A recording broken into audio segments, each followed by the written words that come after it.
अब हम यहाँ पे अपना सेकंड पार्ट स्टार्ट करने जा रहे हैं जिसका नाम है हमारे पास रेस्पिरेशन, ठीक है, क्योंकि लाइफ प्रोसेस में बेसिकली 4 पार्ट होते हैं।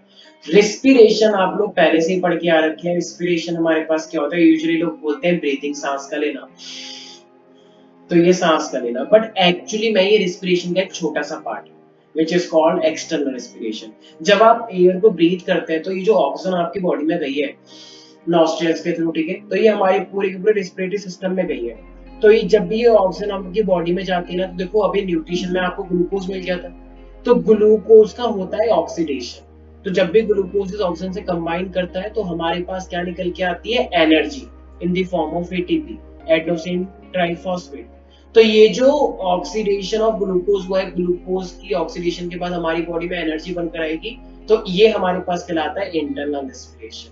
और ये दोनों मिलके क्या कहलाते हैं, टोटल, इसको हम सेलुलर रेस्पिरेशन भी बोलते हैं इंटरनल वाले को, और ये टोटल बनता है respiration. So the breakdown of the simple food and oxidation of the food to produce the energy, it is called respiration. और ये रेस्पिरेशन दो तरीके से हो सकता है। अगर ये एयर की प्रेजेंस में हो रहा है so you will call it as aerobic respiration, और अगर ये एयर की एब्सेंस में हो रहा है जो कि कुछ बैक्टीरिया में होता है तो इसे हम बोलते हैं anaerobic respiration. Obviously aerobic respiration का मतलब ज्यादा ऑक्सीजन, तो जितनी ज्यादा ऑक्सीजन होती है उतनी ज्यादा एनर्जी बनकर आती है, तो इसीलिए हमारे पास एरोबिक के अंदर ज्यादा एनर्जी प्रोड्यूस आती है, मतलब हमारे पास मोर मॉलिक्यूल्स ऑफ एटीपी फॉर्म्ड होते हैं, ठीक है, तो ये आपको ध्यान रखना है। अब देखो हमारे पास न्यूट्रिशन के अंदर ऑलरेडी ग्लूकोज पहुंचा दिया गया था हर एक सेल के अंदर, आपने देखा।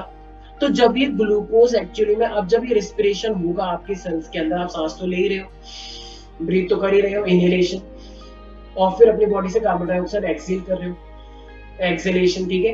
तो ये ग्लूकोज के बाद जब ऑक्सीजन पहुंचती है तो ये ग्लूकोज एक्चुअली में टूटता है हमारे पास पायरुवेट, या इसी को आप पायरुविक एसिड भी बोल सकते हो।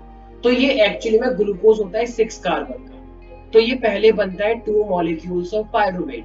तो मुझे एक बात बताओ, अगर ग्लूकोज 6 कार्बन की और मेरे पास 2 मॉलिक्यूल्स ऑफ पायरुवेट बन रहे हैं, तो एक पायरुवेट के अंदर बताओ कितने कार्बन होंगे, ऑब्वियसली 3, क्योंकि ऐसा कार्बन के नंबर थोड़ी बढ़ जाएंगे, तो एक पायरुवेट में 3 कार्बन होते हैं क्योंकि ये 2 मॉलिक्यूल बना है, तो इसका मतलब ग्लूकोज 2 हिस्सों में बढ़ गया, और एक हिस्से को बोलते हैं पायरुवेट, ठीक है। तो अब ये पायरुविक एसिड बन गया।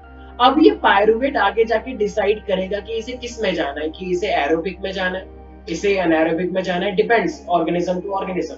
हर किसी ऑर्गेनिज्म में किसी में एरोबिक होता है, किसी में अनएरोबिक होता है, कहीं पे लैक ऑफ ऑक्सीजन वाली कंडीशन आ जाती है कि मतलब एरोबिक तो है लेकिन ऑक्सीजन की थोड़ी सी कमी, ठीक है। तो ग्लाइकोलाइसिस आप क्या बोलोगे, तो breakdown of the glucose into a 3 carbon compound which is called pyruvate, it is called glycolysis, ठीक है। और अगर एनारोबिक, देखो अब आपको इतना ध्यान रखना है, चाहे तो एरोबिक हो चाहे अनएरोबिक हो, ग्लाइकोलाइसिस तो होती ही होती है। और ये कहां पर होती है हमारे पास, आप ध्यान रखेंगे साइटोप्लाज्म। तो कोई भी सेल है